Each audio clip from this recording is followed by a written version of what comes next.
Hello दोस्तों, स्वागत है हमारे यूट्यूब चैनल में। आज हम बताने वाले हैं बिहार डीएलएड जनरल साइंस से क्वेश्चन जो एग्जाम के लिए बहुत ज़्यादा महत्वपूर्ण होता है। तो यह वीडियो पसंद आए तो वीडियो को लाइक कीजिए और चैनल को सब्सक्राइब कीजिए। चलते हैं अपने फर्स्ट क्वेश्चन की ओर। तो हमारा फर्स्ट क्वेश्चन है, किसी पिंड के वेग में होने वाली परिवर्तन की दर कहलाती है। किसी पिंड के वेग में होने वाली परिवर्तन की दर कहलाती है।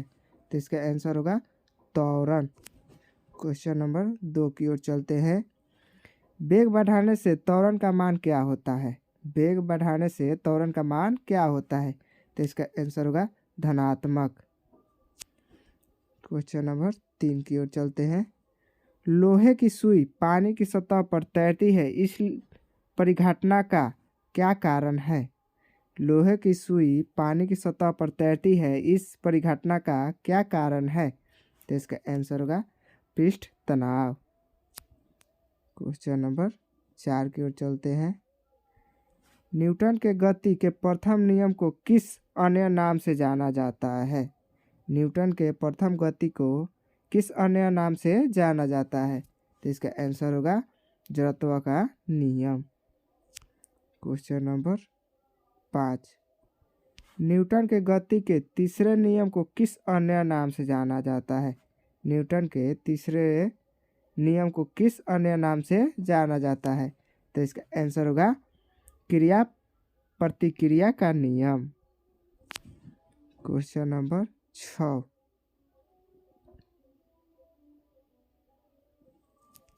त्वरित गति से ऊपर चढ़ते हुए लिफ्ट में हमें अपना त्वरित गति से ऊपर चढ़ते हुए लिफ्ट में अपना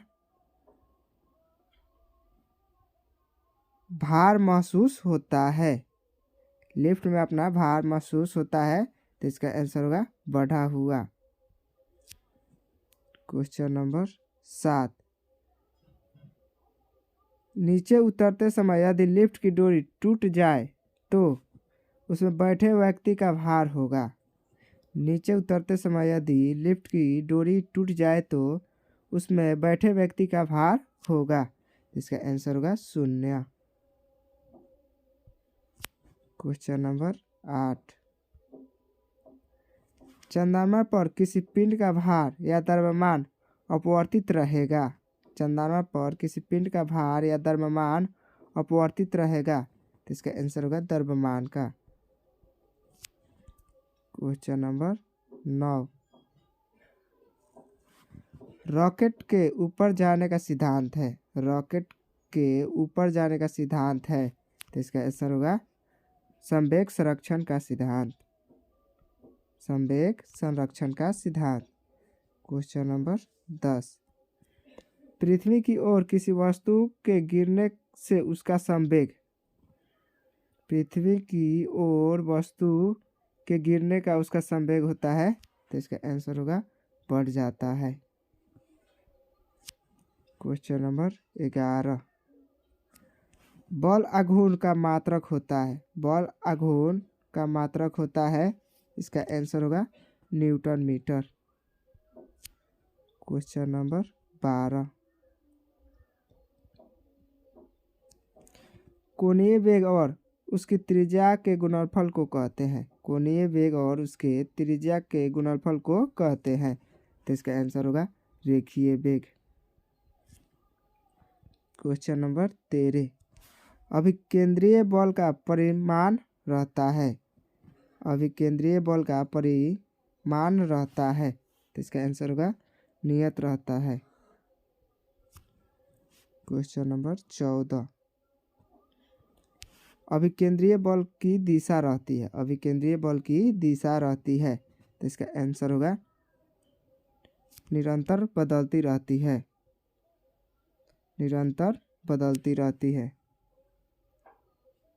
क्वेश्चन नंबर 15, किस बल के कारण पृथ्वी सूर्य के चारों ओर चक्कर लगाती है। किस बल के कारण पृथ्वी सूर्य के चारों ओर चक्कर लगाती है। तो इसका आंसर होगा अभिकेंद्रीय बल। क्वेश्चन नंबर 16, वृत्तीय मार्ग पर चलते हुए किसी वस्तु का परिधि की ओर लगने वाला बल को कहते हैं। इसका आंसर होगा अपकेंद्रीय बल। Question number 17। सर्कस में एक झूले से दूसरे झूले पर जाना किसका उदाहरण है? सर्कस में एक झूले से दूसरे झूले पर जाना किसका उदाहरण है? तो इसका आंसर होगा जड़त्व आघूर्ण का। Question number 18। झूले पर झूलती हुई लड़की के खड़े हो जाने पर अवर्तकाल हो जाता है। अवर्तकाल हो जाता है, इसका आंसर होगा कम। Question number 19। किस गति के कारण पृथ्वी सूर्य के चारों ओर चक्कर लगाती है? किस गति के कारण पृथ्वी सूर्य के चारों ओर चक्कर लगाती है? तो इसका आंसर होगा आवर्ती गति के कारण। Question number 20। किस बल के कारण पृथ्वी किसी वस्तु की अपनी ओर खींचती है? किस बल के कारण पृथ्वी किसी वस्तु को अपनी ओर खींचती है? तो इसका आंसर होगा गुरुत्वीय बल। Question number 21। किसी दर्द के उस नियत ताप को क्या कहते हैं जिस पर वह उबलने लगता है? किसी दर्द के उस नियत ताप को क्या कहते हैं जिस पर वह उबलने लगता है? तो इसका आंसर होगा द्रव्य का क्वथनांक। Question number 22। अश्व शक्ति किसका मात्रक है? अश्व शक्ति किसका मात्रक है? इसका आंसर होगा शक्ति का। Question number 23। 1 किलोवाट में कितना वाट होता है? 1 किलोवाट में कितना वाट होता है? तो इसका आंसर होगा 103 watt. Question number 24।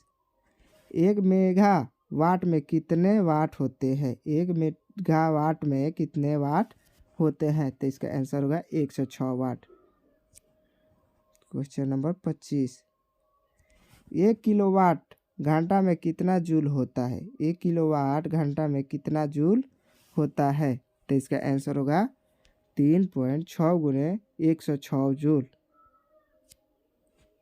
Question number 26। एक अश्व शक्ति कितने वाट के बराबर होता है? तो इसका सही आंसर होगा 746 वाट। Question number 27। बल और औसत वेग का गुणनफल कहलाता है। बल और औसत वेग का गुणनफल कहलाता है। तो इसका आंसर होगा शक्ति। क्वेश्चन नंबर 28 की ओर चलते हैं। सर्वप्रथम वायुमंडलीय दाब की गणना किसके द्वारा की गई थी? सर्वप्रथम वायुमंडलीय दाब की गणना किसके द्वारा की गई थी? तो इसका आंसर होगा वान मयूरिक द्वारा। Question number 29। किसी बल के कारण द्रव में डूबी हुई वस्तु हल्की प्रतीत होती है। किस बल के कारण द्रव में डूबी हुई वस्तु हल्की प्रतीत होती है? तो इसका आंसर होगा उत्प्लावन बल के कारण। Question number 30। किसी वस्तु की इकाई आयतन में निहित द्रव्यमान को क्या कहते हैं? इसका आंसर होगा घनत्व। Question number 31। किसी गुब्बारे का आयु में उड़ने में सिद्धांत का आधारित है। किसी गुब्बारे का आयु में उड़ने का सिद्धांत आधारित है। इसका आंसर होगा वायु के उत्क्षेपण के सिद्धांत पर। वायु के उत्क्षेपण के सिद्धांत पर। किन्हीं दो वस्तुओं के घनत्व के अनुपात को क्या कहते हैं? किन्हीं दो वस्तुओं के घनत्व के अनुपात को क्या कहते हैं? तो इसका आंसर होगा आपेक्षिक घनत्व। आपेक्षिक घनत्व। Question number 33। साधारण जल में तैरने वाले बर्फ के टुकड़े का कितना भाग जल में डूबा रहता है? तो इसका आंसर होगा 11/12 भाग। Question number 34। साधारण जल में तैरने वाले बर्फ के टुकड़े का कितना भाग जल के ऊपर रहता है? तो इसका आंसर होगा 1/12 भाग। Question number 35। जब कोई जहाज जल की सतह पर तैरता है तो विस्थापित जल का द्रव्यमान कितना होता है? तो इसका आंसर होगा जहाज के द्रव्यमान के बराबर। Question number 46। लोहे के टुकड़े का भार मिट्टी के तेल की अपेक्षा जल में क्या होता है? लोहे के टुकड़े का भार मिट्टी के तेल की अपेक्षा जल में क्या होता है? तो इसका आंसर होगा कम। Question number 37। पदार्थ के तीनों अवस्थाओं ठोस, द्रव तथा गैस में से किसमें श्यानता नहीं होती है? तो इसका आंसर होगा ठोस में नहीं होती है। Question number 38। द्रव्य की श्यानता पर ताप वृद्धि का क्या प्रभाव पड़ता है? द्रव्य श्यानता पर ताप वृद्धि का क्या प्रभाव पड़ता है? तो इसका आंसर होगा ताप बढ़ने पर श्यानता घटती है। Question number 39। वर्षा की बूंदे की चाल किस घटक पर निर्भर करती है? वर्षा की बूंदे की चाल किस घटक पर निर्भर करती है? तो इसका आंसर होगा बूंदे की त्रिज्या पर। Question number 40। पेंटागन किस सिद्धांत पर कार्य करता है? पेंटागन किस सिद्धांत पर कार्य करता है? तो इसका आंसर होगा बर्नौली का सिद्धांत पर। Question number 41। रबर और स्टील में से कौन अधिक प्रत्यास्थ है? इसका आंसर होगा स्टील। Question number 42। उस नियत ताप को क्या कहते हैं जिस पर कोई ठोस पिघलती है? उस नियत ताप को क्या कहते हैं जिस पर कोई ठोस पिघलती है? तो इसका आंसर होगा ठोस का गलनांक। Question number 43। एक ही पदार्थ के अणुओं के बीच कार्य करने वाले आकर्षण बल को क्या कहते हैं?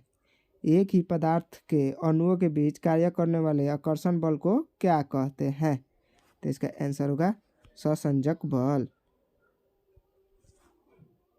चलते हैं अपने फर्स्ट क्वेश्चन की ओर।